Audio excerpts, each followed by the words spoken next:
মিত্রদের ট্রাম্পের কড়া বার্তা, নিজেদের জন্য লড়তে হবে, যুক্তরাষ্ট্র সহায়তা দেবে না। মার্কিন প্রেসিডেন্ট ডোনাল্ড ট্রাম্প মিত্র দেশগুলোর প্রতি কঠোর বার্তা দিয়ে বলেছেন, যুক্তরাষ্ট্র আর আগের মতো তাদের সহায়তায় এগিয়ে আসবে না, বরং নিজেদের স্বার্থে তাদেরই লড়াই করতে হবে। সামাজিক যোগাযোগ মাধ্যমে দেওয়া এক পোস্টে তিনি যুক্তরাজ্য সহ কয়েকটি দেশকে হরমুজ প্রণালী অঞ্চলে গিয়ে নিজেদের জ্বালানি সংগ্রহ করার পরামর্শ দেন। ট্রাম্প দাবি করেন, যেসব দেশ ইরানের বিরুদ্ধে অভিযানে অংশ নেয়নি তাদের এই পরিস্থিতির জন্য প্রস্তুত থাকতে হবে। বিশ্ব জ্বালানি সরবরাহের গুরুত্বপূর্ণ এই প্রণালীকে ঘিরে তার এমন মন্তব্য নতুন করে উদ্বেগ তৈরি করেছে, কারণ এখান দিয়ে বিশ্বের বড় অংশের তেল পরিবহন হয়।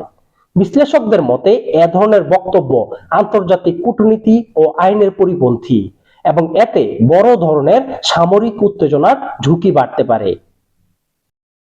এবার সৌদি আরবে ব্যবসা ও বিনিয়োগ করতে আগ্রহী প্রবাসী ভাইদের জন্য রয়েছে গুরুত্বপূর্ণ ঘোষণা।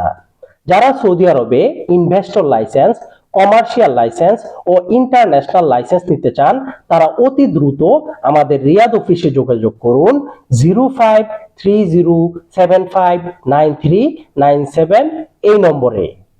সঠিক ও নির্ভরযোগ্য আপডেট পেতে আমাদের Facebook page, YouTube channel, Instagram ও টিকটক অ্যাকাউন্টে যুক্ত থাকুন। সাথে থাকুন সবার আগে সঠিক খবরের সাথে। ধন্যবাদ।